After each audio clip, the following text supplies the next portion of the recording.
Otep, j'espère que vous allez bien. Aujourd'hui, nous allons finir avec le chapitre sur les maladies mystiques. Donc, la troisième partie sur le chapitre sur la maladie mystique, sur les maladies mystiques. Donc, dans la première et deuxième partie, nous avons parlé des différentes façons d'attraper les maladies mystiques. Nous avons parlé également de la manifestation et nous avons donné quelques astuces pour pouvoir pallier à ce fléau, à ce problème. Dans cette troisième partie, nous allons parler de certains points, de certains autres phénomènes qui sont essentiels à noter sur les maladies mystiques. Alors, ce qu'il faudra également noter, c'est que la maladie mystique peut être karmique, que ce soit lié à un karma direct d'une action que vous avez eu à causer. Donc peut-être si vous avez fait du mal à quelqu'un pour se venger, il peut passer par cette technique sorcière-là pour vous faire du tort. C'est vrai que généralement, les gens peuvent le faire, on peut vous lancer une maladie mystique parce qu'on ne peut pas vous attraper, vous atteindre naturellement. On vous lance donc maladie mystique parce que c'est un problème de rancœur, de haine, de jalousie. Voilà, mais c'est pas toujours le cas. Il y a des cas aussi où c'est pour vous punir quand vous avez fait une action maléfique à quelqu'un. Et vous savez que si on vous lance même un sort, étant donné que vous n'êtes pas coupable, vous aurez plus de chances de vous défaire de ce sort.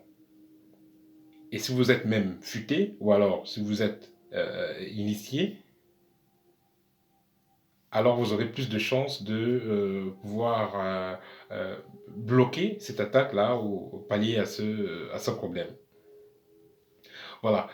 Quand je dis donc maladie mystique karmique, je dis donc les maladies mystiques qui sont liées au karma direct, également maladies mystiques liées au karma indirect. Ça peut être une maladie mystique qui est liée à une malédiction, à quelque chose que les parents ont eu à faire. Ça peut créer en vous des maladies mystiques ou alors ouvrir des portes qui font en sorte que vous êtes victime de certaines attaques sorcières ou d'une maladie qui est incurable. Alors, un autre point qui est essentiel à noter sur les maladies mystiques, certaines maladies mystiques peuvent entrer dans votre mission d'âme. Parce que, vous savez, dans la tradition kamite, on enseigne que c'est l'individu qui choisit la famille dans laquelle il va s'incarner en fonction de sa mission de vie. Alors, si l'individu a choisi une famille dans laquelle il va s'incarner, il a choisi une mission de vie, lui-même également va choisir les épreuves qu'il aura à traverser pour pouvoir se rapprocher de plus en plus de sa mission de vie.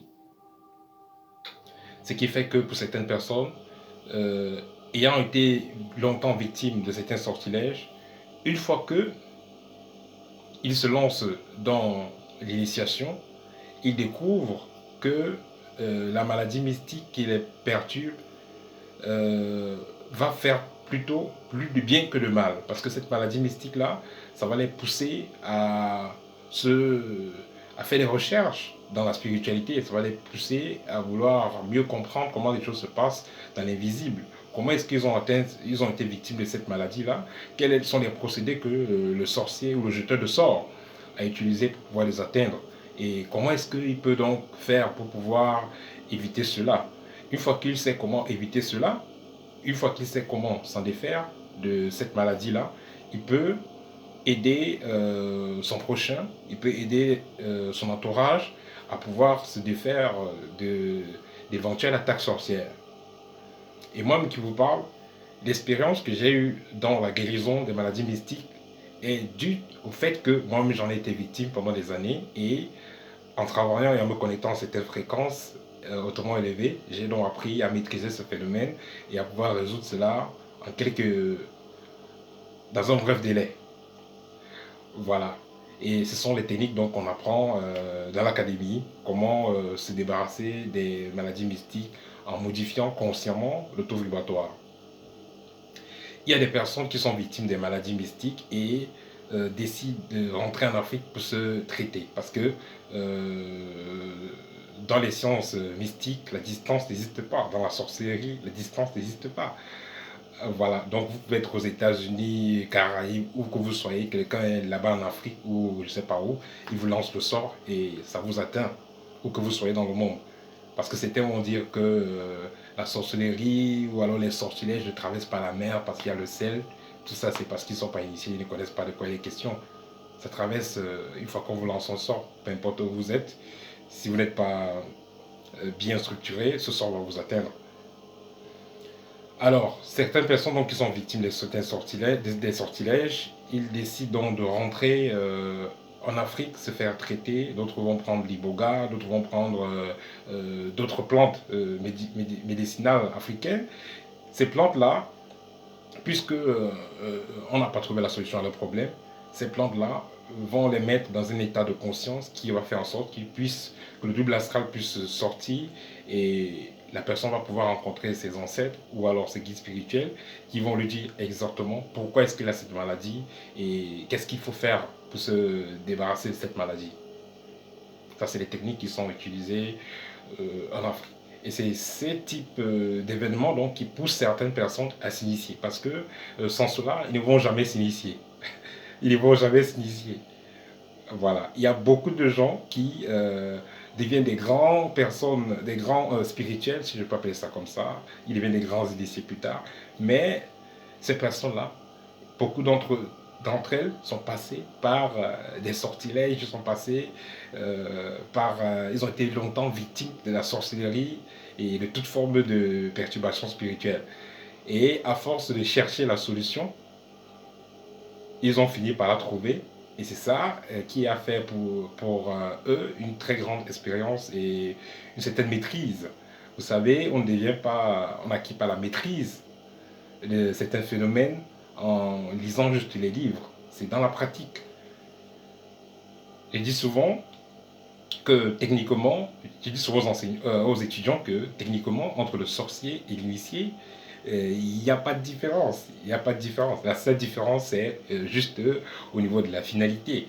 Parce que si je vais appeler sorcier, disons, dans le sens du commun des mortels, donc celui qui pratique des sciences mystiques, hein, pour faire du tort, je peux appeler ça comme sorcier.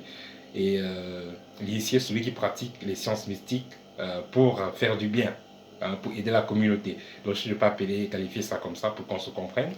On va donc constater que ce soit le sorcier, que ce soit l'initié, la différence n'est pas...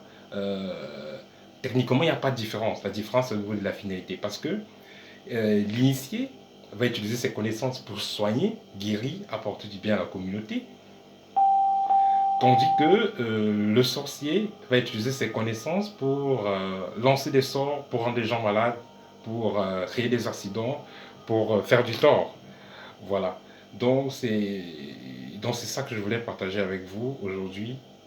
Donc c'est que, hormis tout ce qu'on a cité sur les maladies mystiques peuvent aussi avoir un bon côté qui est donc de faire en sorte que l'individu puisse se développer spirituellement. Parce que il va se rendre compte que bon voilà, il était longtemps abusé par la sorcellerie, par les gens qui utilisaient certaines lois de la nature, des phénomènes cosmiques pour pouvoir les nuire. Certaines lois de la nature pour pouvoir les nuire.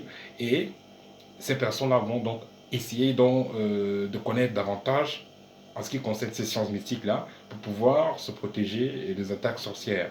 Ce qui fait que être victime des maladies mystiques, être victime de la sorcellerie et tout ça, ça pourrait également avoir un bon sens, une bonne, quelque chose de positif, donc qui est de pousser l'individu à apprendre le monde, apprendre à se connecter mieux au monde spirituel, apprendre à comprendre les lois et le fonctionnement du monde spirituel et de la nature. Voilà, ça c'était le petit partage que je voulais faire avec vous. En ce qui concerne l'école, tous ceux qui sont intéressés, veuillez aller dans le site www.kamit avec K et S à la fin, kamit.com. Et si je partage mon contact avec vous, s'il vous plaît, c'est uniquement pour ceux qui sont intéressés par l'école. Si vous avez une question en ce qui concerne l'une de mes vidéos, veuillez commenter en bas, je vais vous répondre. Je ferai de mon mieux pour vous répondre au plus tôt possible. Mais si vous avez des questions en ce qui concerne mes vidéos, ne m'écrivez pas sur WhatsApp, me demandez pour vous poser des questions sur l'une de mes vidéos. Mon numéro WhatsApp, c'est uniquement pour ceux qui sont intéressés par la formation. Parce que notre but est de former un maximum de kamites, mais quand je parle de maximum, ça veut dire, je parle de la formation avec, je parle de la qualité, hein, et non de la quantité. On n'a pas besoin de trop de gens qui vont venir juste pour faire comme ce qu'on voit sur Internet là. Ils veulent juste qu'on fasse des partages PDF, des petits trucs, des petits partages comme ça ne nous intéresse pas.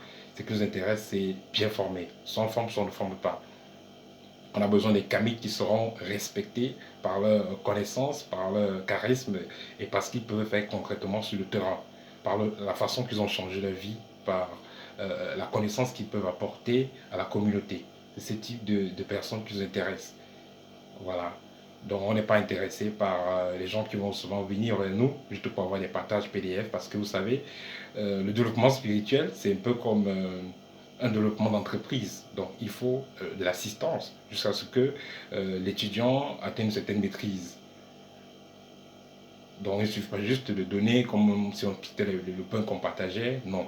Ce qu'on partage sur YouTube, c'est ce qui est facile à comprendre. C'est ce que tout le monde peut comprendre, c'est ce qui est facile à comprendre. Ce qui ne demande pas d'assistance. Mais ce qui va demander de l'assistance, comme des thèmes, comme les thèmes tels que, les chapitres tels que l'énergie sexuelle et autres, là, on pourra partager une partie sur Internet, mais d'autres parties sera partagée uniquement entre les étudiants parce que c'est des sujets qui méritent plus d'attention, surtout quand on parle de la pratique, ça mérite assez d'attention parce qu'il y a des phénomènes que l'étudiant va constater et il faudra que l'enseignant soit là pour le conseiller, pour l'orienter, pour qu'il ne prenne pas peur, pour qu'il soit serein dans son cheminement. Voilà, chers Camille, on se dit très bientôt pour une prochaine vidéo sur l'initiation et par la suite nous allons faire une vidéo sur l'énergie sexuelle. Donc à très bientôt, chers Camille, au tête.